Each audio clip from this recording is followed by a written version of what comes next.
Welcome back to Global TV Talk Show. This is a picture that I took a while ago. This is San Diego Harbor. I'm now, and I'm on Harbor Island in the San Diego Harbor, looking out across. And those sailboats are from the San Diego Yacht Club, which is down the harbor that way. And Joanne and I walk there almost every day as it's so inspiring and great place to walk. Special guest today is Ron Cooper from Washington, D.C. area, Maryland. He's an executive trainer and has 24, 26 years of military service as an Air Force pilot, Top Gun. Welcome, sir. Thank you, Ed. I appreciate it. And ironically, but actually, it's maybe meant to be. I believe the picture in your background has application to the topic today in the context of having a serene environment to be able to think clearly and reduce stress. And so I can explain how all that fits in. Cool. All right. So leadership, big topic. Leadership for me is a topic that, well, it can take on a lot of different venues, definitions, and so forth. But to me, it is a personal attribute, and it does include your values, what your thoughts are, and in the context of people, it's the way you relate to people. And there are some dictatorial leaders that, if you're going to be under my purview, you will do as I say, and you only speak when spoken to, and all I want to see is action from you. And that is, by my definition, a very dictatorial leader. A a more effective leader is a person who can effectively influence people. You're not dictating, but you're reasoning with people. And but a good leader is accountable for everything they do and say. So that's just a very brief overview of leadership. So earlier today, Ron participated in a group meeting that I produced, international, and we heard about the depth of leadership in the context of human relations. Your take is fascinating to me because of your approach to respecting people. And one of your quotes is never denigrate anybody. And Yes, and that's one of the values that we try to help great leaders institute in a culture of a company, a family that functions well. That if we agree that we will not denigrate each other, Ed, whatever differences you and I, whatever differences I may have with other people, I'm not going to go to social media. I'm not going to gossip about those kind of things. No, I'm going to work directly with you that I want to have a very connected relationship with you. That's part of the principle of our company, Cooper Culture, that went through connected relationships, through effective dialogue, we can overcome anything, Ed. And you and I may still have vehement differences on whatever topic, but if we agree that that is a peripheral topic in the context of what our core values are, then we can both agree that okay, on this topic, we are not going to agree, but you can explain your viewpoint, I can explain mine, and I use the expression frequently, Ed. We may figuratively or literally pound the table with our point of view, but after we do all this, we're going to go somewhere and eat. We're going to socialize. We're not going to hold anything against us. yeah, well, so what would you like to emphasize today as we're on July 3, approaching the 4th of July celebrations? Well, Interesting Ed, what time. I what I will discuss today is unsettled feelings. And I maybe explain this to your listening audience. But, well, first off, I got to share my screen to make sure that others can see that, what I'm projecting. And now that is coming up a little bit. Well, here we go. Now, can you see the slide, Ed? Yeah, it says culture resolving unsettled feelings. Yes, and so I do understand very clearly that sometimes, well, what are unsettled feelings? The context, Ed, is what I'm referring to is this expression right here. There are factors over which maybe we have no control. In many cases, social, economic factors, they're dynamics. It's currently what's there, maybe elected officials, maybe not, doesn't matter. But it's causing me to feel unsettled in the context, do I want to continue working or living here? And Ed, I'm going to mention very briefly, it wasn't too long ago, maybe an hour north of you, there were wildfires that destroyed thousands of homes. That took them right down. People had to relocate, and they're now having to rebuild. And that situation might cause people to say, "Man, I tell you what, we were living in an area of paradise. However, we are in an area that is subject to wildfires and so forth." Something like that might cause a person to think, I'm having to rebuild and restart my life. Do I want to continue here, or might I have to think about relocating because I don't want to go through this, whatever this might be? Again, for Marty and me, this is going to be personal, the next to the last slide. We are in the state of Maryland, and we're being taxed. And the current governor took over a, uh, a budget surplus and turned it into a budget deficit. And he is making up the deficit by through increased taxes. And so Marty and I are having to make a decision. We're just contemplating, what will the future be? Do we want to stay in Maryland? But very briefly, Ed, those are just two examples of what might be some people saying, I'm just unsettled in a situation. Many people want the stability of, I don't want to be forced out of what I'm doing. I'm willing to change and try to adapt to whatever is happening in the environment, technology, and so forth. But to have to be forced into a major life change, to totally uproot and move someplace else, that can be, for some people, very unsettling. So that's the context in which I'm addressing this, Ed. Well, And that's really important stuff, and we're going to learn how you're doing that.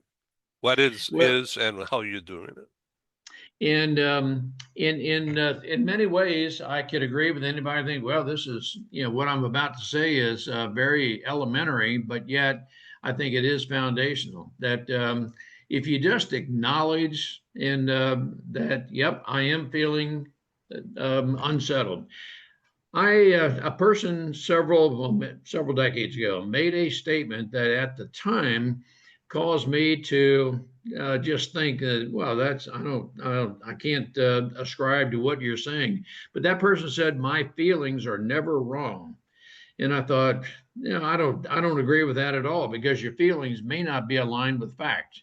However, as I have learned more experience, more life experience, gained life experience, and been associated with people, I now understand. Yeah, your feelings are accurate. You do feel the way you feel, but I will say, maybe in the right tone of voice as I'm speaking with that person, or I would ask the question, do your feelings align with fact? And so they may or may not, but whatever your feelings are, identify the root cause, and the root cause may or may not be aligned with fact. And but that's one of the things I want to encourage my family, those within my sphere of influence, and it's all in the context of leadership. I think, Ed, that yes, you may have people within your sphere of influence, and in fact, you likely do, that on any given moment they may have unsettled feelings. It may be very temporary or it may be long term. But are we willing to listen to those people and try to understand where they're coming from? And my hope is every effective leader wants to understand where a person is coming from. And so again, could be very elementary with some people, but focus on things that you can control. And I think we need to take time to differentiate those things over which we do and do not have control. Some very simple elementary thoughts are, I do have control over my attitude, friends, relationships, eating habits, sleeping habits, just a few of the things over which I do have control. I don't have control over the weather. I don't have control over a lot of the economic factors, those kinds of things. I just need to live with those kind of things. But what are those factors in my life that may be causing me to feel unsettled? Do I have control over? And sleeping habits. That's one thing that some people say, hey, I can get by on 2 or 3 hours sleep, not a problem. And that's going to catch up with you over a period of time. And then as I work with people, Ed, on unsettled feelings, I want to help them identify actionable steps. And then as we identify what is causing the root of the feeling of unsettledness, help them achieve or set some achievable goals, and move forward beyond this with the recognition that whatever unsettled feelings a person has, it could take several weeks to work through this because they need to assimilate all the facts and the factors that are involved. And then I want to help people to evaluate whatever options they have and help them make a plan and moving forward. In your previous show, Ed, that maybe some of your listeners listened to, but the question was asked: how much do we get involved in people's lives? And so, for the leaders who are leaders within a company, I am the person, and I strongly believe this. I'll never force myself into one of my workers' families' lives, but I want them to know that I'm always available because I do know, Ed, there's a continuum between the home and work. That if things are not going well at home, you're likely going to bring in some sort of feelings into the workplace, and you may not be able to function as effectively in the workplace as if things were going well at home. And if I don't have a good culture, work environment, I may send you home disgruntled, and that has an impact on home life. And so, some of the things that might constitute the unsettled feeling is I may need to get another job, work in a different place, and I may need to relocate geographically to maybe somewhere near. But I do know in some cases people are leaving various states and going several hours east, northeast, south, or west. I mean, they're going clear across the country in some cases. And when I say clear across the country, it's in the context of the United States. But uh, I'd want to be available to help them make a plan to help them over whatever is unsettling currently in their life. And then beyond that, I'd want to help people to determine what it is that's fulfilling to them as you're making a plan, as you are working through the unsettled feelings. What is it that provides long term fulfillment to you? What is it that really makes you happy? And Ed, in the context of the background photo, the San Diego harbor, that there may be a time where people just need to take a lifetime out, sit on the seashore, maybe run the water, something, whatever is soothing to people, just set aside the cares of life and be able to focus on whatever it is that you want your future to be. But a lot of what we help people with is in the context of what is it long term that provides fulfillment to you. And the fulfillment in the context of immediate or extended families, your health care, and how about finances? That many people are in a financial financial situation where they're uncertain financially whether they can get from where they are to where they want to be. Those are just some of the top level factors, Ed, that we want to help people to consider as a leader. And in context of leadership in a company, I want to be available to people on my staff and to help them through whatever is happening in their home life without forcing myself on them or being dictatorial. Now, But how did you communicate this, the information in this particular slide? How did you communicate this to your staff? well, in Ed, it's not a one-time conversation. It occurs over a period of time. And so what I do, Ed, is I personally do, and I teach others to do this as well. Sit down with the people and talk with them, and have a cup of coffee with them, or have lunch with them, anything of that nature. And it really, in my way of working, it needs to be one-on-one. And what is a person willing to share you're developing trust in those one-on-one conversations. It needs to be in a somewhat intimate environment, but you're developing relationships and trust when you take the time to understand people. And when people feel that, yes, Ed, I can trust you, and I may ask, well, Ed, can I share something with you? And but it would only be in the context where you would not hold that against me. You won't. I feel very confident. You will not make that a gossip topic, but that occurs over a period of time, Ed. And some of us, it may only take one or two conversations, but some personalities, I can tell you with Marty, my wife, it may take 10 or 12 different conversations over a period of several months before she develops that confidence. But as we leaders choose to understand people, and it's quite honestly, it's personalities, and in the personality makeup of people, what their values, what their principles are, and as we choose to adapt to different people. And so, Ed, that's somewhat of a long explanation, but that type relationship is a core value. It's core to having a very effective work and family culture, but it takes time to develop that. So that's how I approach it. And but I never force myself on anybody. Well, I wish I had a boss like you. Well, no, thank you. Earlier in my life, that would Well, and have. I appreciate that. And so I will, in that context, Ed, but no attempt to be self-aggrandizing based on your comment, but I can almost promise you, any leaders listening and viewing this presentation, you have people in your organization who are going through stuff in life, and they will not tell you about it until and unless you as a leader develop confidence in that person.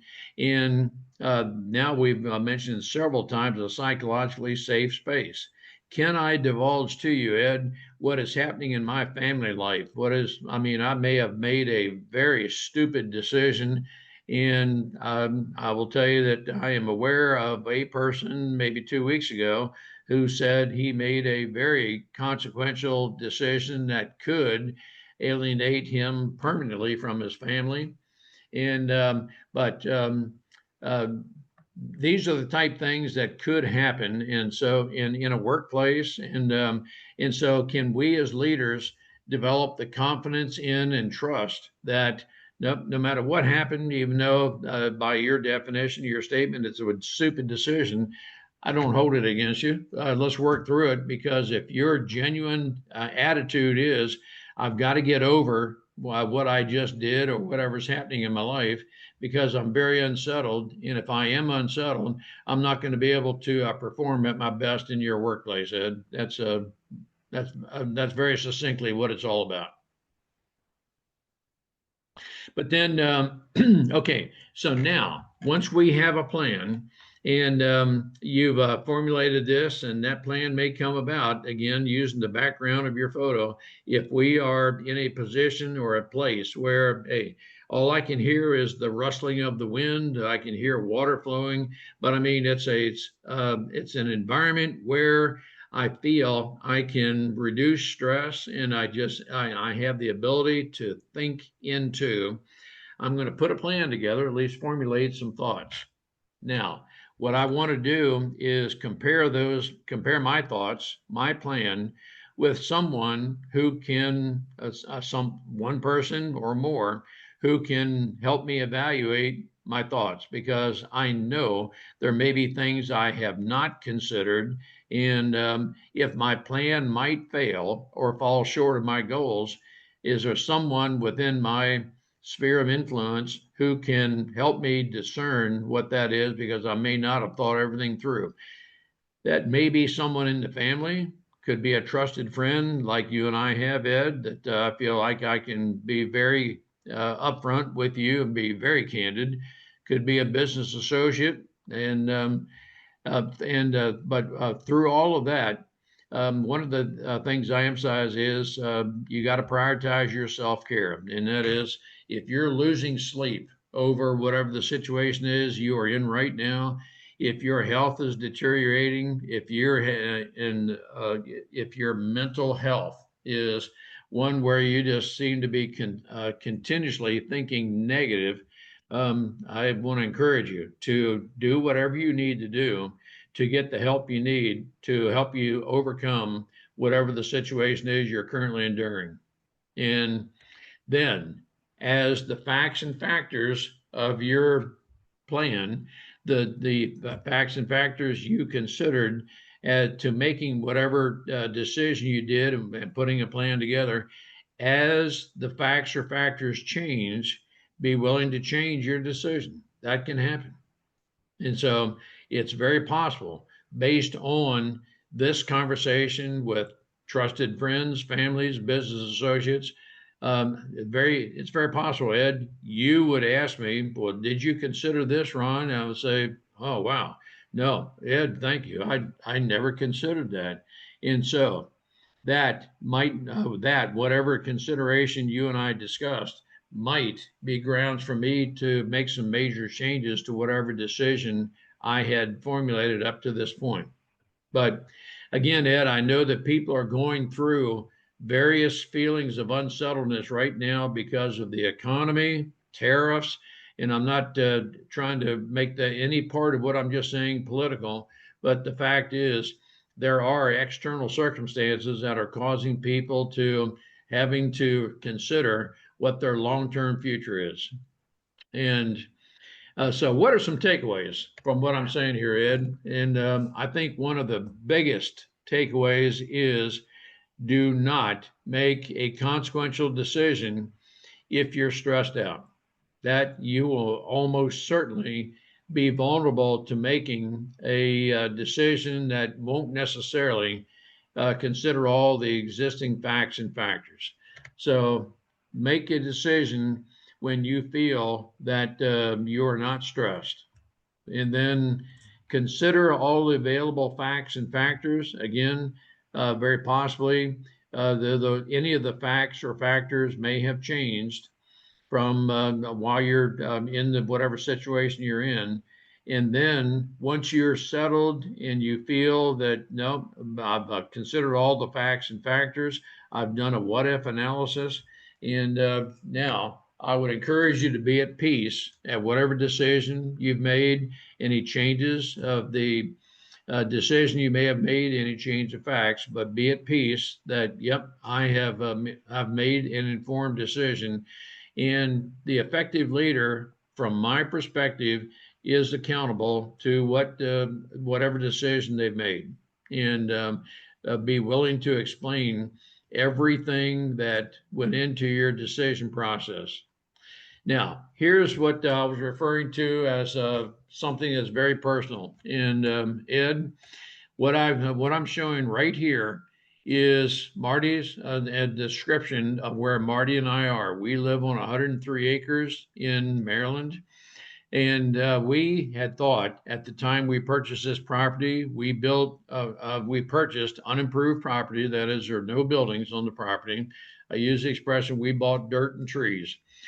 We thought we would turn to dust here, but now we're thinking, okay, do I want to continue working as many as 6 hours cutting the grass, blowing, trimming, and so forth when I'm 138 years old? And so that's maybe not. So Marty and I are considering, and we have purchased property about 3 hours from us. uh, we are in the very early stages of wanting to sell our property. And so we are in a very unique property way out in the country.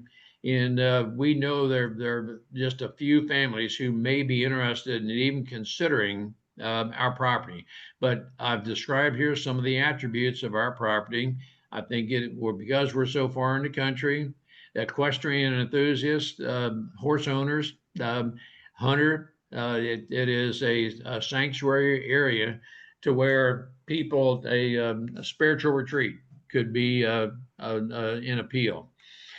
We do have the ability to for a person to work remotely. I'm talking to you from our office, which is separately metered, and so for the person who has the ability and wants to work remotely, or if not work remotely, where we're operating from can be a dwelling where if you have aging parents or you have younger children who want to be independent but are not capable yet, they can live on the property, which is about 100 yards from the main house. But Ed, very briefly, this is the personal note about us. In should this property have interest to anybody, they can contact us at through any of these means right here, and through email, Ron at the Cooper Culture, or Marty, Marty, at the Cooper Culture. And we would be happy to discuss with them the property, but any of the precepts that do in fact keep some people from working at their or performing at their maximum potential because they are holding on to something that might be very unsettling, but they don't have the confidence that they can discuss whatever is unsettling to them with someone within their sphere of influence. Ed, very briefly, that's what this topic is about. And for any workplace, any family that some people may characterize as having a toxic culture, it may take a little while to work through this to change the toxic culture into a very nourishing culture to where there is a culture of harmony. But that is what we, Marty and I, in the Cooper culture represent. So that very briefly, Ed, is what I'm referring to in this topic. This is a wonderful program. Thank you for sharing this information. Uh, can we go back a couple of slides? Yes, of course. What's the general topic? Yeah, I think the one that is after stay open to change. Uh, yeah, okay, takeaways. Uh, is there a special way you go through this to arrive at this slide, the information on this slide, and then uh, a way that you uh, advise that worked for you, and that basically it could work for me too. But is there a special thinking that you have developed that makes this how-to, the takeaways, everything listed there, imp to implement when you're Ed, under stress? I think in some ways, I'll give you an elementary, somewhat of a top level answer to your question, that some people will resonate with what I'm saying, the manner in which I say it. some people resonate, and some people would say, I'm going to discount everything in this because it's too idealistic. But I will tell you from me, Ed, that I know and I have made some consequential decisions where, man, I am angered, I'm under stress. And right then I say, well, this is what I'm going to do. And then, that some people say, well, let's take a time out, count to 10, so forth. It's that type thing that I'm referring to in that first takeaway, that if you resonate with what I'm saying, I mean, does it just kind of make sense to you that if you are stressed out, you're under a lot of just whatever, that right now is not the time to make a consequential decision, that go somewhere. And it's Marty and I frequently take mental time out. We call it, wait, we just need a mental health break, and we need to get away from the house, the property, wherever we are, to have a better environment. Would just get away from, doesn't necessarily have to be a special environment, but get away from where we are, whatever the routine is, such that we can make a rational decision. And so, if the environment, if the people are causing some stress, unsettled feelings, I want to encourage you, get in an environment, go somewhere where you feel you can have a very meaningful conversation. And but again, Ed, for me, the basic premise is from these takeaways: does what I say resonate with you, audience? And if it does, yeah, let's talk about it, and let's see how we can implement in various ways to overcome unsettled feelings. But it does take, from my perspective, planning. Consider all the facts and factors. Have you? And I will tell you, I don't always consider the facts and factors. My personality yet is such that if I have to spend more than, I should be able to arrive at a very quick decision. That is a part of my military experience, my personality. But then people like Marty, perhaps you, Ed, can help me say, well, uh, did you think about? And that would occur in times when, Ed, Marty, I really didn't think of that. And well, it's a good thing that we're having this conversation right now, because if I had implemented the decision I was considering, it could have been subject to failure because of different things. And then again, okay, when I say be at peace with whatever decision you make, okay, gosh, what does that mean? Well, I will tell people all the time, Ed, I want to make a very informed decision about whatever it is I'm considering. And so I want to be at peace that, okay, my decision is, and I can justify my thought process, the decision I made. And with you, you may not agree with me, but at least I feel settled, and I'm willing, I am totally accountable for whatever decision I make, even if that decision results in coming up short of what my end goal was. But I'll be accountable for that decision. But I want to correct from whatever mistakes I made. Ed, that's somewhat of a lengthy explanation to your question. Thank you, Ron Cooper, for your time today and for this very valuable information. No, I appreciate it, Ed. And for anyone that might feel that, well, this is a part of a culture within their company that we're just not working well to have that, as you discussed very eloquently, that psychologically safe culture. Let's work together and see just what we can do to have a better culture and have people who feel very comfortable in working with us. Great. Thank you. Happy Thank you, 4th. Ed. Happy 4th of July. And a happy 4th to you as well.